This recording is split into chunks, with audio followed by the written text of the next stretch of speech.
Hello, Noose Little Podcast listeners. Allow me a moment to promote our new official Noose Little Theater merchandise. This can be bought at any show we have. And as you come see, you can go up to the merch table and ask the man or lady, and you can get your official NLT merch. Here's what we have. We have hats, toboggans, hoodies, t-shirts, long sleeve t-shirts, and we even have big and tall sizes. Just ask the person and they'll set you right up. We also have blankets, pins, key change, stickers, tumblers, frosted pint glass, coffee mug, aluminum water bottle, backpack, and tote bags, etc. We have it all. Be sure to check out our special anniversary merchandise, including our t-shirt featuring all the shows of our historic 50th season. Thank you, and thanks for listening. This podcast is dedicated to Betty Smith. Rest in peace.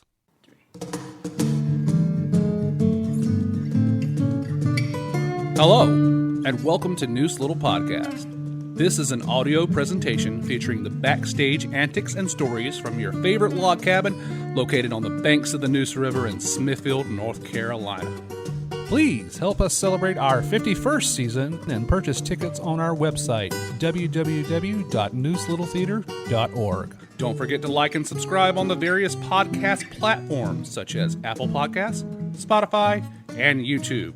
Now please, enjoy the show.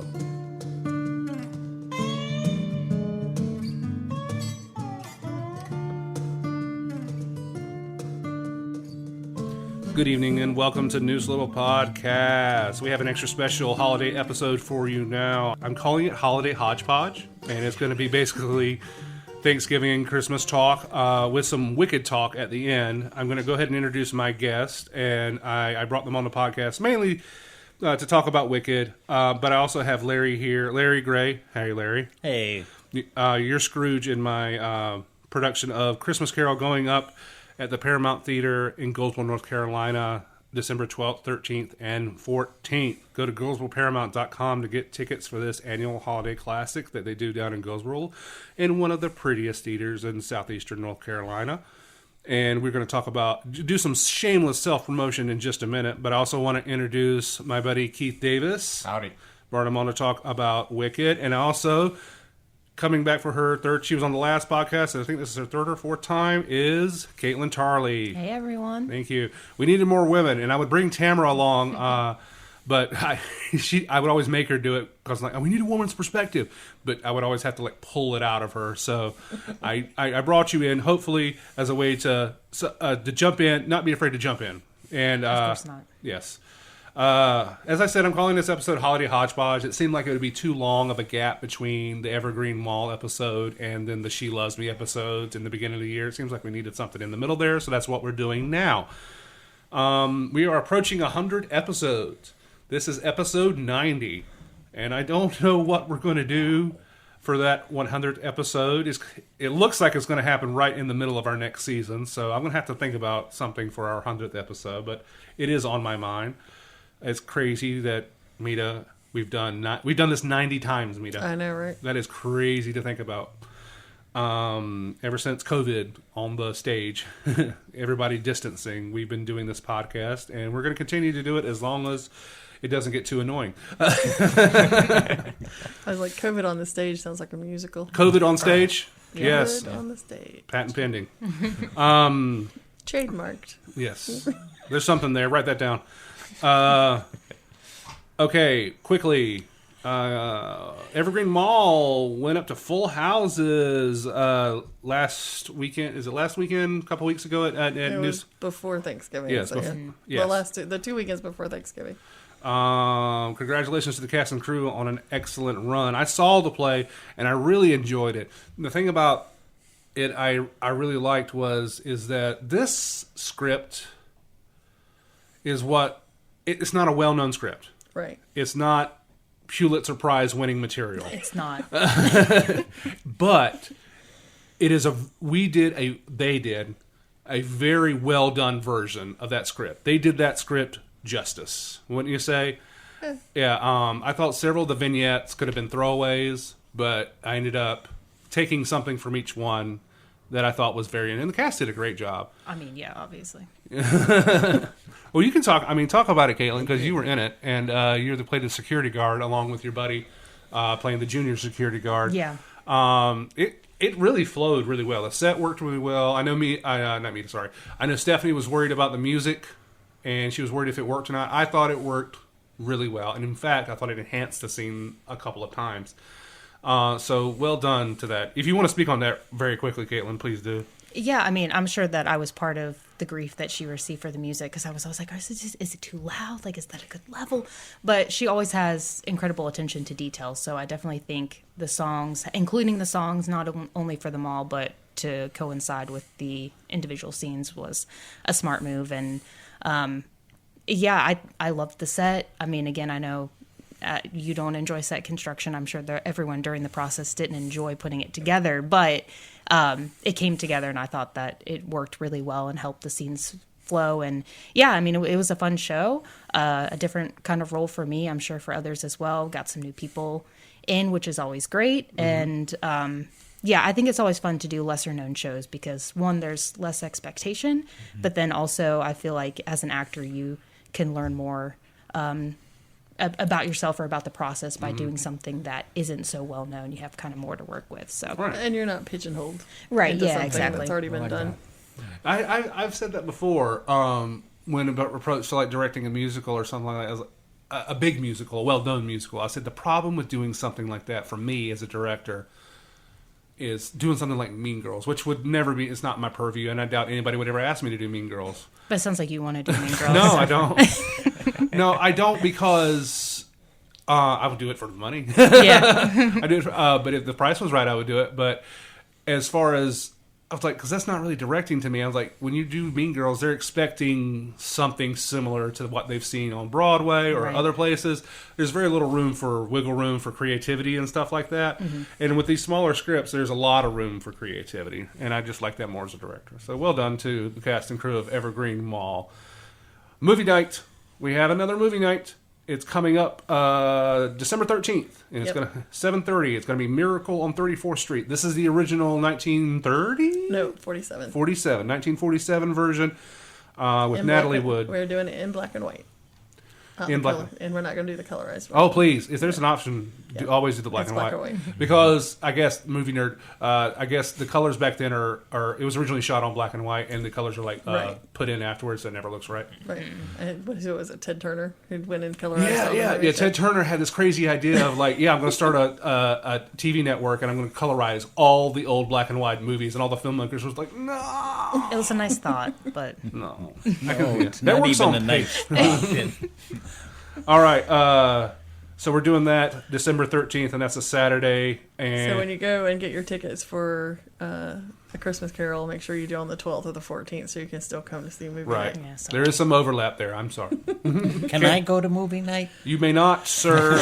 I need you entertaining the throngs of people, and ticket sales are going well. It's nice to do a show where you really don't have to worry about ticket sales because it's a thing in Goldsboro. And half our run is already sold. So that's So I was looking at it the other day. Anyway, shameless brag on my part that I really had almost nothing to do with. She Loves Me. Cast is announced. We have a cast for She Loves Me, and they are going to start rehearsing soon, and that'll be the show that goes up Valentine's Day weekend. And I plan to have a podcast with the cast, but I also want to get on our new music director, Rob Goodwin, who's an old friend of mine. I went to high school with him, and I really want to reconnect over the podcast with him because I'm glad he's here, and me and Rob have plans. I'm just kidding.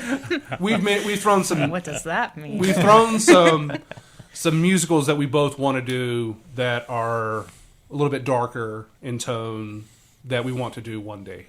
So definitely not Mean Girls. No. Not Mean Girls. I know Mean Girls wants to be done. I think that's more likely a teen camp thing if it ever comes to fruition. That's a good idea. All right. Spam-A-Lot. Okay, real quickly. I went to go see Spam-A-Lot in New Bern Civic Theater. It was lovely. It was a lovely show. One or two hiccups out of the gate, but they settled in and did a really good version of Spam-A-Lot. And it was hilarious. It was funny. from a director's perspective, it's a nightmare. A nightmare from a director's perspective because there's so many sight gags and so many props that are just on stage for 5 seconds. And getting all them and storing all them and having them all last just for a 5-second gag is a true challenge, I think, for a community theater production doing it. But if you look at their cast photo and then you look at the musical, you're like, how the hell did they get... It looked like there was 50 people in this thing and there's only like 20 in the cast. So the ensemble truly has the best parts in the play. They've played so many different characters. They are the ones having a good time. Everybody had a good time, but I was really surprised. Like you want to be an ensemble in this. But this 10 minutes into the show... they had one or two little small hiccups, and it was the last night of their show. This was their final performance, and they have a booth kind of like ours that does not have like a piece of glass covering the window. So if someone shouts up in the booth, you're going to be able to hear it in the audience. And guess what? About 10 minutes into the play, I hear the guy going, "Are you kidding me?" He said it loud enough for the entire balcony to hear. And I was like, that's the sound of a techie having enough. He's had enough. He's done with this. He's ready to move on. But it was fun. He was not holding back. He didn't care. He was like, "Are you kidding me?" And I'm just like, oh my God, what broke? So that was funny. But I do want to do spam a lot here one day, but that might not be for a while. Okay. Moving on to what I brought these guys here to really talk about. Now, in case you've been living under a rock, Jesus, it feels like this movie's been coming out for 7 years, and it's finally out. Both parts of Wicked, the Wicked and Wicked for Good, are out. We've all seen it, except for Mita. And I'm slightly not officially boycotting it. I saw it last night at the Smithfield 10 Theater with Keith, my brother, and Tamara, and my sister-in-law, Jessica, and we all loved it. I'm going to ask the other people, because I don't have many thoughts on this movie, but I'll just say out of the gate, I was just like, oh, this is good. This is like Shrek for lesbians. Is it like that? I love Shrek, so I don't know. That's my take. That's my takeaway. I see why you brought us in. Yes. So I had to. Let me go find me one of these lesbians to talk about. Larry, what were your thoughts on both parts? It's supposed to be viewed as a full, 5.5 hour movie. What did you think? Well, first of all, I can see why they did it in 2 parts, because it would be a 5.5 hour movie if you saw it. The first movie was lighter in tone. It was a little more comedic in certain areas. The second movie was definitely darker in tone. You see the growth and development. I loved both Wicked and Wicked for Good. I thought, why do we have to wait so long between the 2 parts? That was... but I see now it worked. From a marketing point of view, it worked. Yes, the marketing behind this movie has been exhausting, and honestly, we can talk about Wicked for Good, but the real true movie is whatever's going on between Cynthia Erivo and Ariana Grande. That's true. Yes. That's the because everybody knows if you see a picture of them, they don't look well, and I'm not going to hark on them on this podcast because I don't think that's very classy. But it's obvious that something's up, and you're never going to convince me these two people actually like each other in real life. So, oh, now don't be such a cynic. I don't know. Maybe it's me, but I'm like the way they behave around each other. I'm like it feels manufactured. Just the excessiveness of it. Now maybe it's not. There are people who are that way with other people, but I'm just like. I don't even like hugs. To answer your questions about why you had to wait so long is because to position it for Oscars in the next year. Strategic. Yeah. Makes sense. Yeah. Strategic. If it was bad, they would have just dumped it in January. Yeah. Okay. Is that... Keep going. But I have to say that I really enjoyed Wicked for Good. You got to see more character development, more of the relationship between Galinda and Elphaba. I particularly liked the scene at the end where Galinda is looking at, all you see is shadow, but you see Dorothy throw the water, you see the witch melt. Which is how they do it in the stage version, I hear. Yeah, it is. But it was very well done, and there was a moment where Elphaba pushes Galinda into the closet, and for a moment you just see the two of them. Yes, it's a split screen and the doors in the middle. Split screen and the doors in the middle, and you see just how truly what a friendship these two have. How much they yearn for each other. And I think I wanna read say it wasn't that. originally planned either. It was not originally Which planned. makes it even more so. All, the director said, "This is what we're going to do. Go," and they just improvised the whole thing. Yeah, and it was really moving and really touching. During that scene, I was wondering though. I'm like, okay, they're singing for good to each other, but is like Dorothy down in the basement just going? I'll say there are some videos out there too about that. They're sitting there, They're pretty looking entertaining. at each other and singing how much their friendship means, and Dorothy's down in the basement going, "It's you, I don't know." There was one guy that also dubbed in his own verse as Oh, really? Dorothy in the basement, which was pretty entertaining. I kind of thought of it as that was the time when the Lion, the Tin Man, and the Scarecrow were Yes. rescuing That- her. that and is they were supposed to be what running it is, through Larry. the castle. I want the fans of this movie and of Wizard of Oz to write down a timeline of what happens to the Scarecrow. If you try to work out what happens to the Scarecrow as like integrating into Wizard of Oz, your brain starts to hurt. Yes, it Because does. it feels like the whole Wizard of Oz journey took about 13 minutes. And they're just like chugging down like Yellow Brick Road. It's like, go, go, go. And the whole thing with the Tin Man, basically anytime they kind of integrated something with the Wizard of Oz into it, I thought it kind of felt a little clunky. Keep in mind, I haven't seen the musical. This is my first time being presented with the story of Wicked, and I'm like, wow. This is like fanfic with some good music. Not bad fanfic, but I'm just like, the story is kind of wild. And so... Well, and I've read the book. I have read the book, and I hear it's word. It's problematic. Don't get me wrong, but it doesn't focus nearly. It really is its own entity and it feels a lot more of a twist on the original book than it does on the movie. And they're trying to make this movie coincide with the movie that everybody knows, The Wizard of Oz. But it really doesn't. The original source material is more attached to the original book series. Yeah. But the best thing in the whole thing, I mean, and it really, you only talk about Dorothy like one tiny little minute where she talks about who is this hefty farm girl? Yeah. Like, Dorothy's supposed to be this big... She talks about how muscular she is because she's been like lifting hay bales and stuff. Yeah, that would have been a change. Makes sense, yeah. So I mean, that's always funny to me is the way it's described in the book of who Dorothy is, because she's not this little waifish Judy Garland at all. But if you think about it, the argument for the original Wizard of Oz is that it was a dream. Right. So if it is a dream, then anything could happen with the time. I think of it kind of like Alice in Wonderland, If you're going by the movie, yeah, because if you go by the original book, Dorothy's like 10 or 11. Yeah. But also, it is real. She really does travel back and forth to Oz a lot.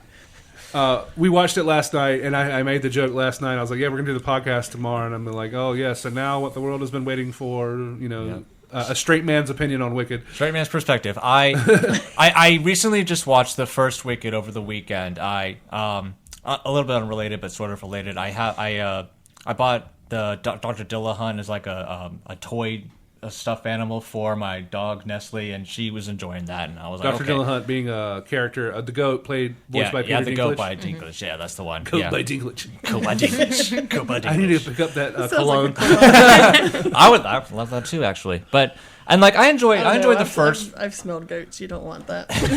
No, you don't. But I don't know. The first one, I enjoyed the first one more than the second one, and I felt like the pacing is better in the longer movie, which is kind of weird to say. Even though the first part, like in the university, I was like, okay, let's get to the story here, and like some of the story is happening, obviously trying to establish the dynamics between Elphaba, Galinda, and then Boz and Fiyero. Yeah, How you pronounce it? The only time my eyes roll into the back of my head is whenever somebody mentions where they're from, or what their names are, because I remember asking Tam, I was like, what's Galinda's parent? Are those Galinda's parents? You're like, yeah, Momsy and Popsicle. I'm like, oh my God. Yeah. How can I take this serious? Yeah. And like Shiz University. Every time they said Shiz University, I just like, Yeah. I don't know. I'm like, oh my God. It's like, you mean I like, go to shit university. Yeah, right. Yeah, exactly. SU. You know. And like all the times they have like those makeup words. Like, I mean, I like clock tick, but some like they pile on that a little bit too much for me personally. drink every time a character says, wait a clock tick. Yeah, yeah. Oh, yeah. You'd be out. You'd be done. But for the second, for Wicked for Good, I feel like the beginning was kind of a slog, and then the Oz number, it was kind of like awkwardly staged. Like, I don't know, kind of like the camera moved around him and Glinda a lot. And I was like, I don't know, it just doesn't feel like a musical number where you guys are like right in my attention. And then it got a little bit ridiculous with the sister character, and There was a total shift in this movie about halfway in Wicked for Good. yeah, Wicked for Good. Like there were about 10-15 minutes where she was like, she was still paralyzed, even though the spell made her shoes ruby, and apparently I've heard in the book version gave her the ability to walk. Her Yeah. sister Nessa, who is played by an actual disabled person. Yeah, that's a tricky thing to do anyway, because what are you going to do? Are you going to make the disabled person Right. like try to walk and like try That to would be speak down to problematic. ableism? It would Yeah, involve that. I was going to say It's- they rewrote. My understanding is they rewrote that so Yeah, that on they could purpose, have to someone not focus on Yeah. ableism. But the result now is like she's just like rummaging down the hill at some point. Madame Marable has conjured the twister that brings Dorothy to Oz, and Nessa is caught in the storm, and she's rolling down the cobblestone pathway, and she's going, Bach, Bach. Meanwhile, Bach's a total psychopathic killer now. Yeah. I Who is love the Tin Man, He's which- the yeah. Tin Man now. Yeah. And now, think about the Tin Man and Wizard of Oz. Like, if I only had a heart. Cut to this movie where he's like, kill her! Kill that witch right now! Which I Look do- what she done to me! I do kind of Look like what she that. done to me! I do kind of like that different interpretation of Heartless in terms of like it's different from being stoic, and now he's like kind of cruel. It's like a different, a different way to look at Heartless as a nature in and of itself. See, for me, he All was the most unsympathetic character. Yeah. in What, the whole the movie. Tin Man? The Tin Man, yeah. Yeah. Because he's totally insincere in everything he does. First of all, he says he's in love with Glinda. He's not in love with Glinda. He's obsessed with Glinda. Yeah. Almost to the point of stalking. He is only dating Nessa Rose because he wants to please Glinda. Right. All right, I've waited too long to bring Kaitlyn into the conversation. Oh, that's okay. She's been I'm waiting just waiting. patiently. Well, I figure you might have a retort to most of these opinions. So, Kaitlyn, please, you're a big fan of Wicked. I brought you specifically here just to talk about Wicked. You've obviously seen the musical? I've never seen it live. I've seen parts of the recorded. Tell me about your experiences with this movie. Yeah, so I also enjoyed the movie.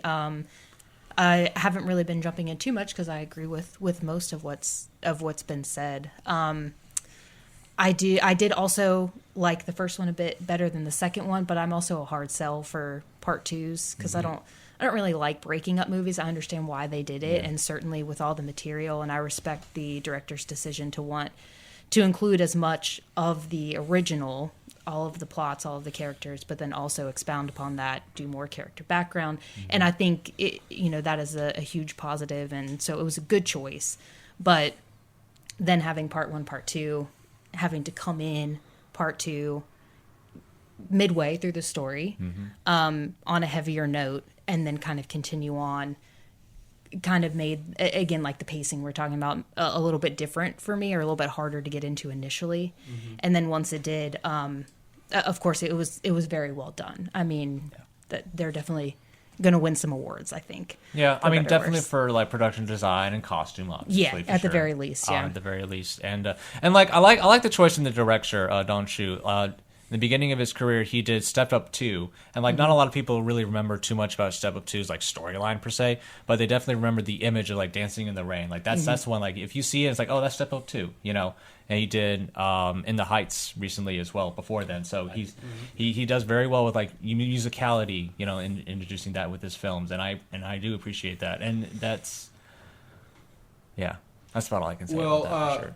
finish your thought before I interrupted you about the house thing. Yeah, and So like she's rolling down the cobblestones, yelling Circling for Bob. back. yeah, No, and like you can't okay, skip this part. right? No, we're not gonna skip this. Like okay, if I could say my opinion for Wicked for Good in like one sentence, like I was bored until it got bad, and then some good things happened, and like that 10 to 15 minute like tonal shift sort of thing. I was like, the house came down on the sister who was already paralyzed. And I don't know. Which I really know didn't, what I didn't connect. I'm like, oh, she is because she did have a song where she declares herself Wicked Witch of the East. I'm like, oh, I didn't put those two together. Oh, she's the sister that dies with the house. Yeah, like when I saw her being lifted up in the air and her slippers being turned ruby, and I was like, oh god, are we really gonna throw a house on a girl who's already paralyzed? Oh, we're actually We are. we're gonna do that. We're gonna do that. Okay, And everybody's kind of cool with it. Yeah, Everybody yeah. gets over, including Elphaba, gets over it in 5 minutes. oh man, my sister's dead, and like that, and then But, and okay, it's the so truth- weird. They do that in the original Wizard of Oz too. True. She's like, But- "Oh, my sister, where's her shoes?" And I mean,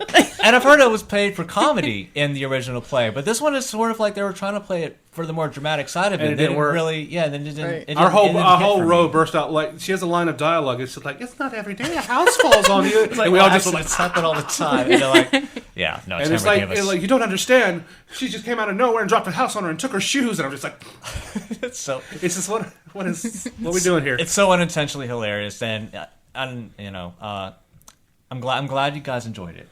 I'm just, you know, I'm not one of those people. I think, and overall, it's okay. And like a lot of good things about this movie. Everything to do with Glenda. Like I love the fact that her bubble, she like step on a button and her bubble appears. So like everything with her magically speaking is fake, and it's like for attention seeking, and that's pretty much in due with her arc for her character, and I appreciate that. Well, Tamara told because I kept making fun in the first movie. I kept making fun of Shiz University. I'm like, oh, so Hogwarts. And Tamara was like, no, that's not true because Elphaba's the only one that has magic. Right. And I guess other than Madame Morrible. And so they want to use her for her magic capabilities because she's of both worlds. She's, you know, as we find out, spoiler, the wizard is her father. Yeah. I also last year when we talked about Oscar movies, when we mentioned Wicked, I really thought one of the key things I thought was like, Jeff Goldblum miscast in this. I just think there's better choices than Jeff Goldblum for this, but I liked him much more in the second half. Yeah, he did a good job. Yeah, so I wasn't as cold on Jeff.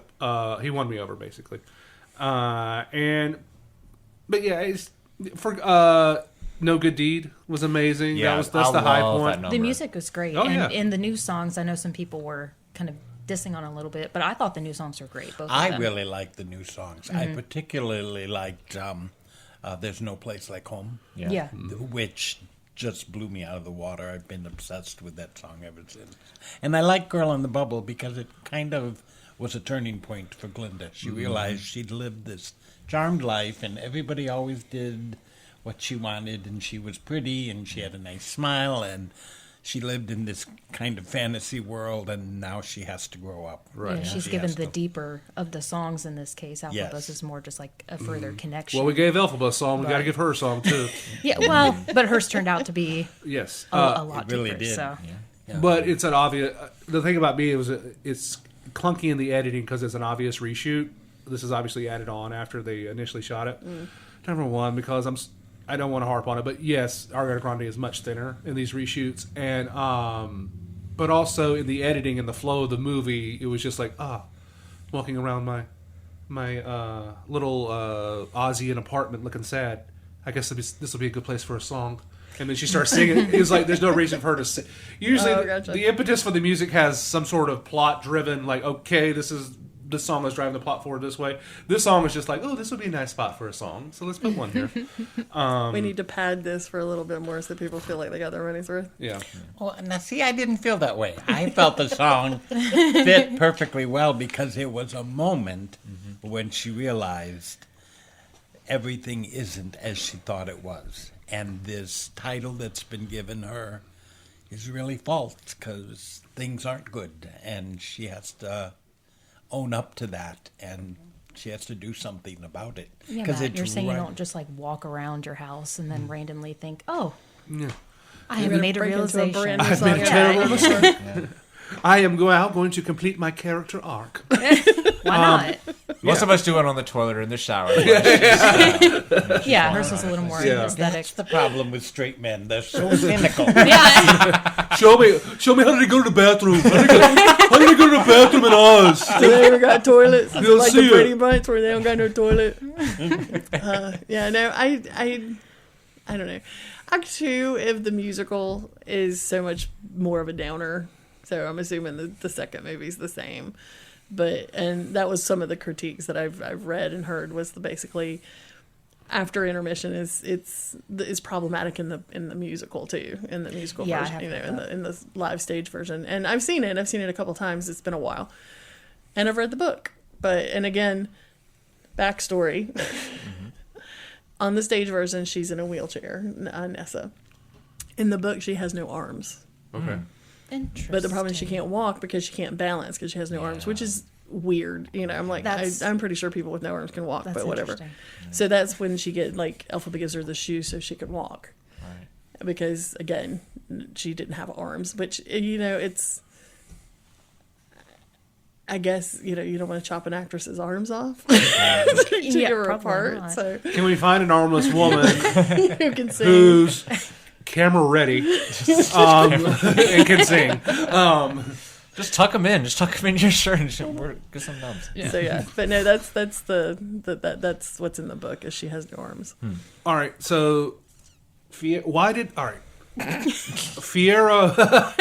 the whole scarecrow thing is where I really just like because there's a scene in they're kind of ignoring certain parts of Wizard of Oz, and I know all the big Wicked fans are rolling their eyes now and going, "Get over it, it's not going to be perfect." And you're right. Right. But there is a scene in the original Wizard of Oz where the witch lights her broom on fire and goes, "Want a little fire, Scarecrow?" So I'm like, "What was this all cover?" You know, because that's supposed to be Fiero. Yeah. But I'm not sure she 100% knows it's Fiero, does she? But if I remember correctly in the book, she sees the Scarecrow with Dorothy and thinks that could be Fiero. Maybe my spell worked. Maybe I saved him. But she doesn't know it. In fact, I can't remember how the book ends, but I know, and I don't know how the movie ends, but I do know at the end of the play he reaches down and pulls her out. Yeah, that's how it And is. they That's run how off it is, together. but there might have been like a moment of, oh, is that you? But it wasn't as much so. Because she's in Fiero's family's castle or whatever, the Elden Ring castle. It looks great. Don't get me wrong. Oh yeah. But it's just like, oh yeah, you can have like a really cool layer right here that I'm just gonna pull out of here out of my back pocket. But yes, so I guess Fiero knows he mentions about the escape passage and he knows she's down there, and I like that. I didn't know that. I had no idea Elphaba would go on to live. So that was, which is very funny because everything I've read was like, see, they're building up for a sequel, and I'm like, Well, if no, you've that's the read way it all the ends. book There is a after, book, yeah. Son of the Witch. Son of the Witch. No, at the end, I was really expecting, because it's Fiero and Elphaba walking off into like a little frozen tundra, I believe, and I really was like, Fiero and Elphaba will return in Dune Part 3. I did literally in the movie. I was like, did we switch to Dune? Like, Yeah, it looked like Dune. I was just like, they're coming it back. did. But I have not read the sequel of the book. I think I own it, but There's I've a not third read one it. coming out I that have Tamara read tells this me about Galinda's childhood. I'll say I haven't read the books, but I See, mean, and I've got never made a film. I've got Wicked. adaptation, Wicked's so. the only one I read from this author, but I also have Mirror Mirror, which is the Snow White, and then I have something with Cinderella. I think it's like one of the stepsisters, but I can't remember the name of it. I think I know what you're talking about. I forget the title though. So, final thoughts on Wicked before we move on. We're a theater podcast. I thought we should talk about one of the biggest opening for a Broadway musical adapted to a movie. I think if somebody shows it back to back, I might go see it just so I can see them back to back.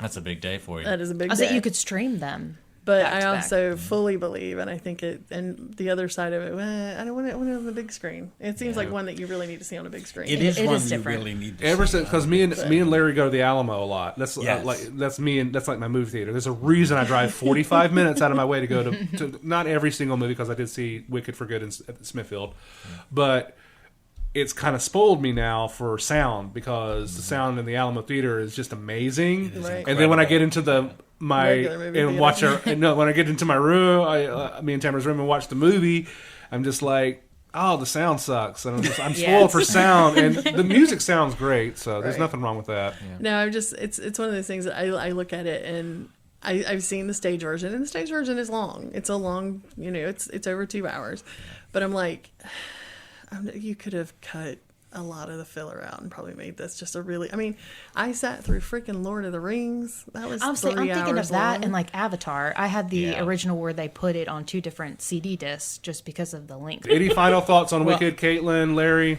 Yeah, you have to watch it for what it is and Right. for what Gregory Maguire, I think, intended it to be. Oh, I don't know about that. what let he me intended to be and what it explain. is. Maybe Yeah, let me Winnie explain Holzman, that. what Winnie Holzman and Stephen Schwartz intended it to That be. could Yes. be, yeah. But in the sense that it's problematic when you try to tie it to the Judy Garland version. Oh, of God, Wizard yeah, of Oz. yeah. Then don't- Because that was not the intention.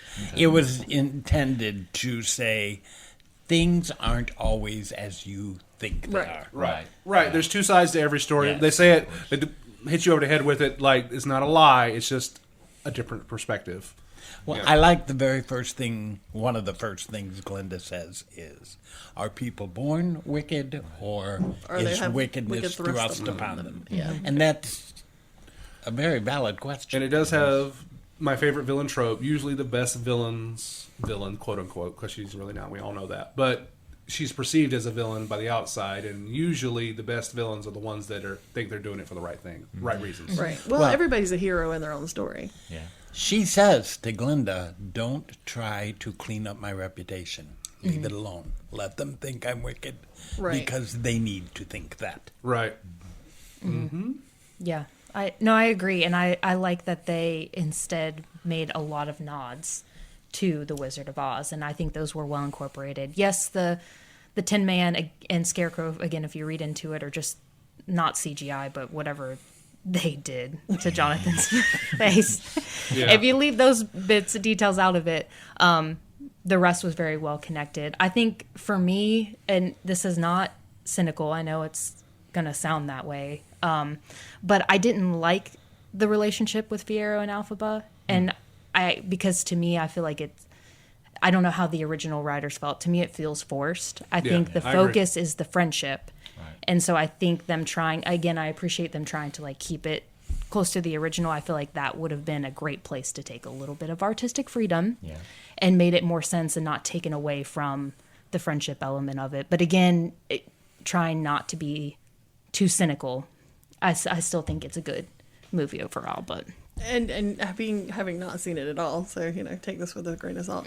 I think the change between Elphaba and Galinda's relationship makes Fiyero and Elphaba's relationship difficult to coincide. I know they are friends, don't get me wrong. yeah.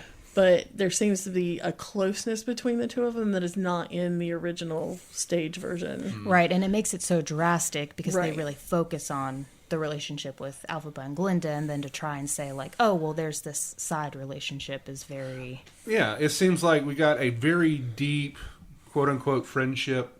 Very, very deep. And I'm not saying that it's tongue in cheek. It really, at the end, it really feels like more than just a friendship between them two. And maybe I shouldn't speak on that because I don't know the dynamics as well as others might. But it just feels like the Fiyero and Elphaba thing is something that like the studios insisted on. Like, Yeah, like just to keep it in, but it still could have been powerful with them remaining close, but because of them choosing their part of history, their side of history versus... And maybe it's I don't know if it's because I've read the book and I don't remember sort of enough how with the it's- damn book. I'm just kidding. source material. No, but That would be L. Frank Baum. Yes. but again, I don't remember exactly what it is. It's been quite a while since I've seen the stage version. But I look at it, it's like Fiero's draw towards Elphaba was always because Galinda basically was saying, she was trying to play this part of being better than, and so he sort of basically was like, we know her. And so he sort of ends up being drawn to her for that, and that sort of organically becomes the relationship, and how they become close and get romantic is because Galinda's need to be put on this pedestal pushes him towards her because she's real as opposed to what Galinda is. Yeah. And I don't know, I can't remember if it was as, I think it's always been sort of semi-glossed over, sort of how it got there. Yeah, kind of. But that's sort of what I've always pulled out of that, was the fact that she was so perfect on the outside and willing to fill this thing and throw Elphaba under the bus so that she could better herself, that he feels sort of pushed and drawn towards Elphaba, which is what causes this romantic thing to begin between the two of them. All I know is that Tamara thinks Jonathan Bailey is very attractive. Yeah. Well, he's Even the as a sexiest man scarecrow. alive. Yeah, In the well, so movie. that's well, right. In the movie, he says to her, "You can't resist this." He says to Galinda, "You can't resist all this attention. You can't resist the spotlight." And she says, "Who could?" And he says, "We both know who could. Right. She could." Right, but she's the exception to the rule. Right. Yeah, all she right. needs it more than he does. Final thoughts on Wicked. Anything else? We've got to move on. Yeah. No, good movie overall. Lots of spoilers, so if you've already turned it off, then you've already seen it. Oh, yeah, by the but way, spoilers for worth Wicked. it. It's worth the watch, but Now we're moving on to the last bit. If you're not interested in listening, you can, and we're not talking about Wicked anymore. I'm going to do We just did 45 minutes yeah. on Wicked. a bit of shameless self-promotion and talk about a production of Christmas Carol I am directing in Goldsboro. Once again, it's going up December 12th, 13th, and 14th. You can get tickets at GoldsboroParamount.com and come see it at the very beautiful Paramount Theater in downtown Goldsboro, North Carolina. Okay, so I have Larry here, and he is Scrooge. Yes. Yes. So you've played Scrooge before. I have. Tell me about the last time you played Scrooge, or the last. Is it just once before? How many times? No, I have played Scrooge probably 5 times. Wow. Before. Every production is different. It's one of my favorite Christmas classics. It's a story I never grow tired of. My first introduction to Charles Dickens was, I was 8 years old, Mr. Magoo's Christmas Carol.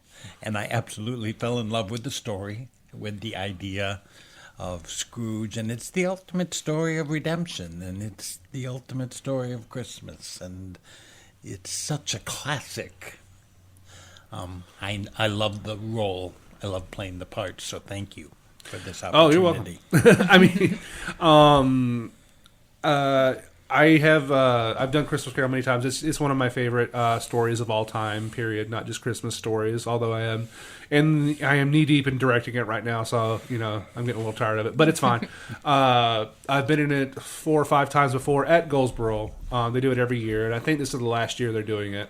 They've said that before. I know that they'll do it again eventually. For a but- They'll while, take a little yeah. bit of a break, yeah. Yeah.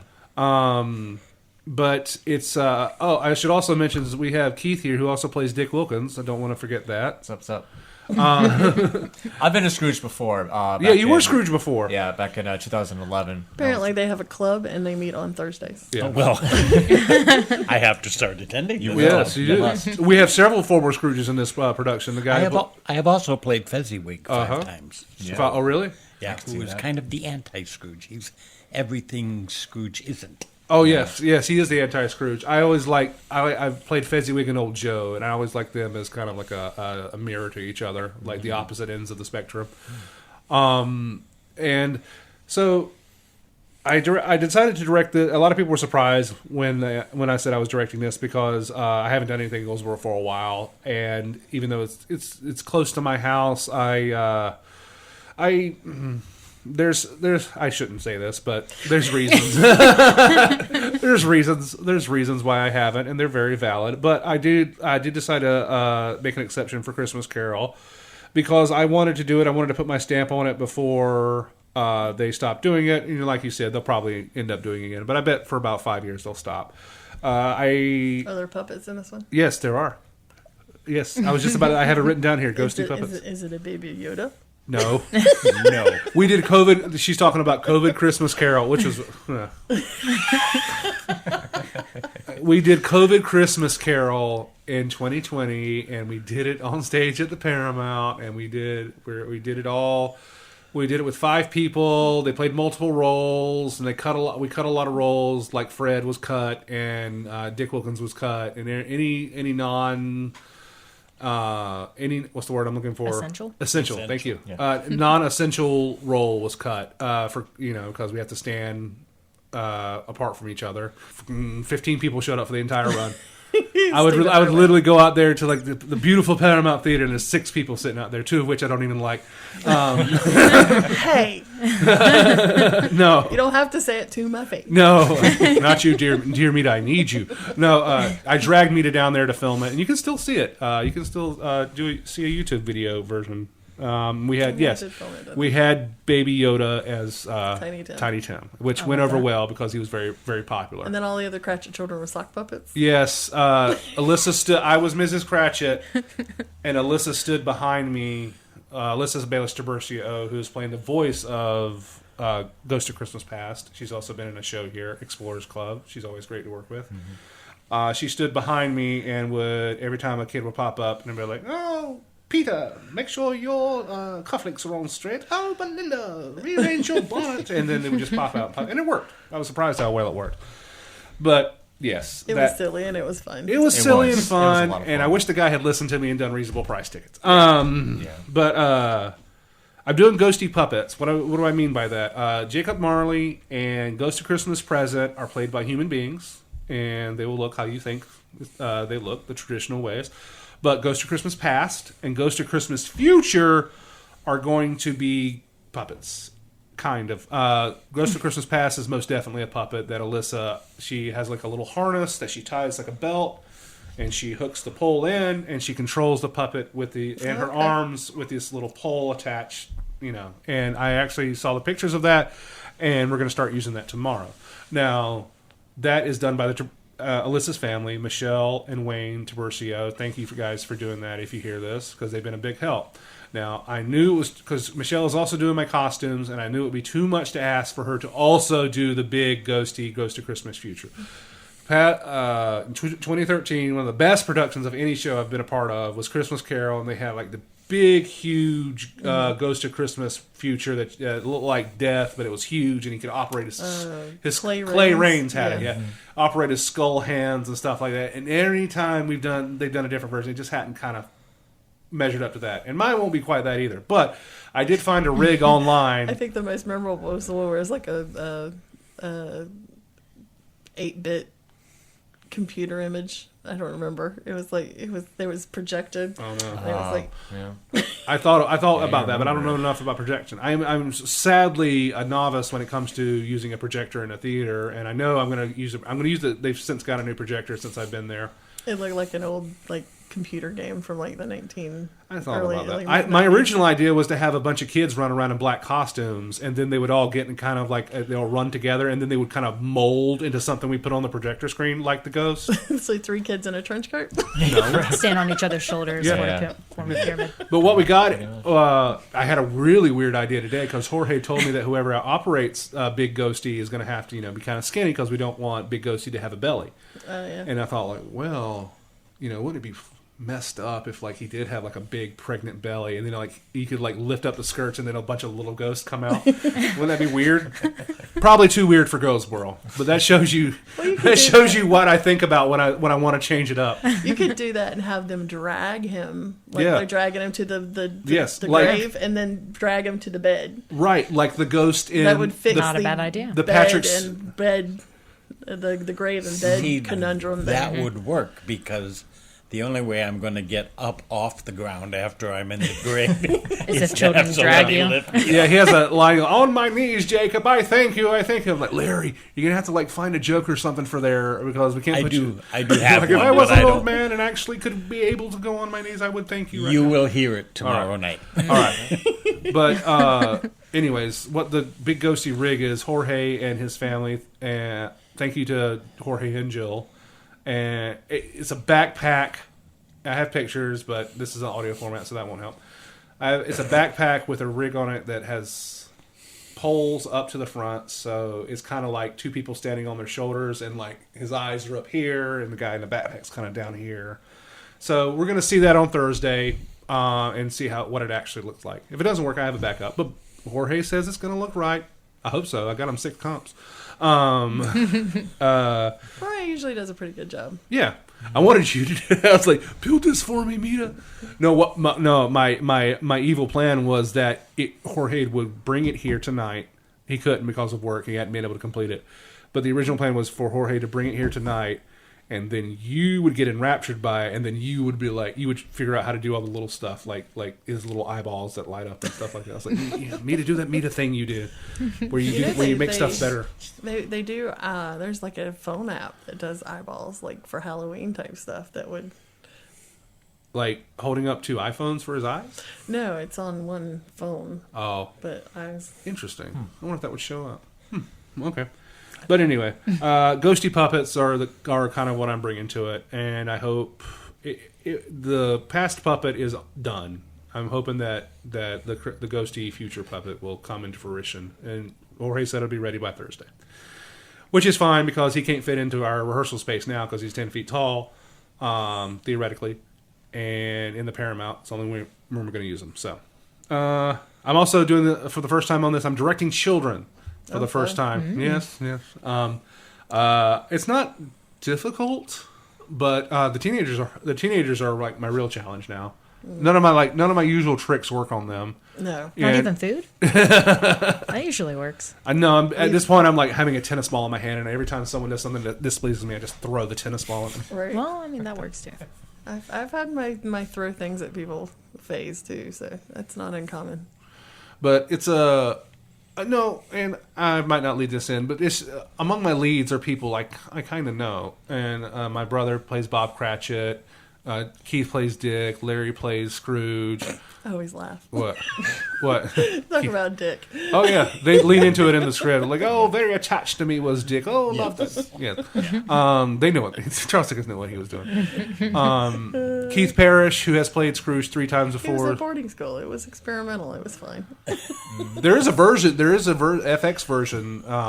There is. With Guy Pearce. Guy Pearce. He plays I Scrooge. just watched it. Yeah, he's very dark, and he's sexually abused by his father, Yes. and that's why he doesn't want to go home for Christmas. And He's sexually abused by the schoolmaster. Yeah, the schoolmaster. But yeah. his father made the arrangement. That's Gotcha. why he could go to Gotcha. school for He free. knew about the fact that Scrooge was going to get diddled, but he's just like, no. Free schooling. Go to school. Yeah, I don't care. And so it's a very dark version, perhaps too dark. And he the whole Mrs. Cratchit thing where he makes her undress to think that That's she's gonna. very dark. It's kind of like the scene in Amadeus where Mozart's wife wants to sleep with Salieri to get Salieri to get Mozart some work, and he doesn't want to actually sleep with her. He just kind of does it as kind of a demeaning thing, like look. To think I would ever do that, it makes her undress and then Right. as if I would ever touch someone like you. And Hurt it's people just- hurt people. yeah, hurt people hurt It's people. true. Yeah. Yeah, FX's Christmas Carol is perhaps unnecessarily dark, and It's a unique perspective, it is. though. I'm for it. I'm Yeah. for it. I've started watching the George C. Scott version, and I was very surprised at how much it departs from the original text. And I'm like, oh, good. It's kind of they've redone it. Someone's actually written a screenplay out of this instead of just copy and pasting the dialogue. Having said that, we do have our own in-house script, and it's pretty much the novella just transferred to script form. And besides, I cut out what did I cut out? I cut out Dick's the future, subplot. Charles Wilkins. Yeah, Charles Wilkins. Charles Yeah, Wilkins. yeah. That little Cut that part subplot, out. like a page and a half. That's what, or Because I have a page. Last year they said it dragged really bad, and we Yeah. have school shows, and they didn't get the school kids out on time, and it screwed up the bus. It screwed up all the buses. So Yeah, it doesn't do anything for the overall narrative. So part of my impetus for this year was Is to be this the like, one where after he's dead, Charles is like, "Yay, we'll figure that out Yeah. after the holidays." pretty much. Yeah. Well, the that first doesn't add anything except to No, show no. that to show that Scrooge is people aren't a really bastard. people Yeah. don't really care that Scrooge is dead. Yeah, which is established. We know Scrooge is evil. We know he's dead in the future part. Well, so isn't the implication that Dick got with Belle and then had Charles? No. Or I don't think what's so. the mother? That has been implied in several scripts. Yeah. That Good for Dick, then. ends up with Belle. Yeah. Yeah. Okay, here's the deal breaker. Does the play end in the counting house? yeah, Okay. Yes. Yeah. That's the only thing. It's like I hate it when he shows up with the goose to the Cratchit's yes. house. Yeah. That's completely wrong. Yeah, no, he does not attend. He goes to Fred's house for Christmas, and he afterwards there's the counting house scene where he gives Bob a raise, and then It's everybody. part of the reason why I like the Patrick Stewart version. It's because they end it correctly. So, but Muppet Christmas Carol's the best. Yeah, except- It is. we all can Yeah. agree on Muppet Christmas Carol. Yes. Do you like what versions of Christmas Carol do you like, Caitlin?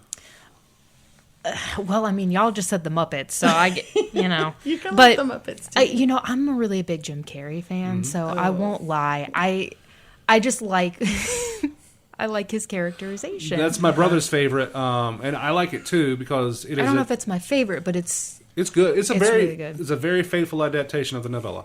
Yeah. the It story. is. It is. I just don't like the Uncanny Valley. Yeah, she doesn't like the human CGI stuff. that's fair. I think that's Don't like Polar Express. Don't why- like Christmas That was Carol. way I worse. don't Yeah, that's way more up the uncanny Same valley than that same director as Yeah. Polar version. Express. Yeah. Yeah, I'm not a big fan of Polar Express. Robert but- Zemeckis. Yeah. And I've probably said this before, but one year I decided when I got my first DVR or whatever it was, I made sure to record every single version of A Christmas Carol. It was my job to watch every Christmas Carol there was, every version. And I'm sure I still didn't even scratch the surface because there's, the George Scott version, there's the Owen something. Is it that what it is? I don't know. There's two black and white versions that are pretty much solidly. Alistair something. Alistair Alistair Sims. Sims, that's That it. is still my favorite That's version. Yeah. And then It's there's the the Alistair Muppet Christmas favorite. Carol, but there's also Scrooged. There's Yeah. there was one with a black female lead. There's that crap with Ryan Reynolds. Oh, Spirited. Spirited. I didn't see that one. That was I watched. You I have did not this missed before. anything. There's a Disney version. Yes, Did you watch I that said one? it. It was horrible. The Which Disney version? the Disney version with Mickey Mouse. Mickey, Oh, the Mickey yeah. version, yeah. Jim, Jiminy Cricket's Charles Dickens. But it is Yeah. it is a wasn't awful. weird road to go down because I stumbled on some weird church channel that was on Spectrum when I had Spectrum cable. And it was this musical version that they did, and I was going, I'm not even sure what I'm watching. And then there's one called that was so far off the original source material. I'm not even sure you can call this a Christmas Carol because I'm not even sure what I'm watching at this point. It was very strange. So if you want a good holiday event, just go and watch every Christmas Carol there is, or go see my play. or go see Yeah. this one. Or Well, I see mean, a Christmas every Come Christmas see our Carol there is. play. Yeah. We'll have fun. Yes, and we'll get you in there. We'll get you in and out of there in less than 2 hours. I'm shooting for 100 minutes, and it really does need to. The pacing really does need to be fast, and that's what we're going for this year. That's one of my goals. But again, Caitlin might not know this. We don't get into the Paramount until the week of, so we have a rehearsal space. I'll say I gathered you were in a different space, Yes, so it's yeah. kind of going to be a. Yeah. So I It's always truly a don't know what my show looks like until maybe Wednesday, Thursday of that tech week, if I'm lucky. And that's kind of If not, it's Sunday afternoon. Yeah. yeah, the last one. All right, one more time. Let me write this down. No, I'm gonna be by that Sunday. I'm gonna be so dead on my family. Don't talk to me about Christmas. Don't talk to me. I'm done. I've done my Christmas thing for this year. But yes, we will put on a show for Christmas Carol, and I think that we're gonna wrap it up there. We've gone about an hour. And we hope you and your families have an excellent Christmas. We hope you guys had an excellent Thanksgiving. Thank you guys for coming, and thank you guys for coming to talk about Wicked. And thank you to Keith, thank you to Larry, thank you to Caitlin, thank you to Mita. It's always better when Mita has a mic in front of it. I always like it when she. So that I can have my two uneducated cents. That's Well, and you gave us some citational reference work to. Stop talking about the as book. well. Stop talking about the book. So go see A Christmas Carol the December 12th, 13th, and 14th. And come see, if you're not going to go see Christmas Carol on the 13th, come to see Miracle on 34th Street on the big screen at our theater. Indeed. Admission is free, but we will be accepting donations at the door and selling concessions. So Indeed. come join us. It's a fun time. I wonder what movie we'll show for Valentine's Day. The Valentine's Day Massacre. I would say, one of the slashers. Oh, it's got to be a slasher. Because Yeah, My Bloody Valentine. Yeah. There you go. Yeah, There you go. Done. I don't know any bad B Valentine's Day movies. Oh, I'm sure we can come Oh, up there's with some. some out there. For Valentine's Day will be Night of the Living Dead, the original black and white. No, don't have to worry about rights. It is public domain. Yeah. I have it at home. Wow. Yep, I do too. I got my Criterion. I love Night of the Living Dead. I wanted to do, when I was in high school. I wanted to do a play adaptation of it. I just never figured out how. But yeah, house zombies trying to get in. Everybody's in the house. I have Night of the Living Dead. I have The Crawling Eye. I have Son of Dracula. I got lots of really bad movies at home.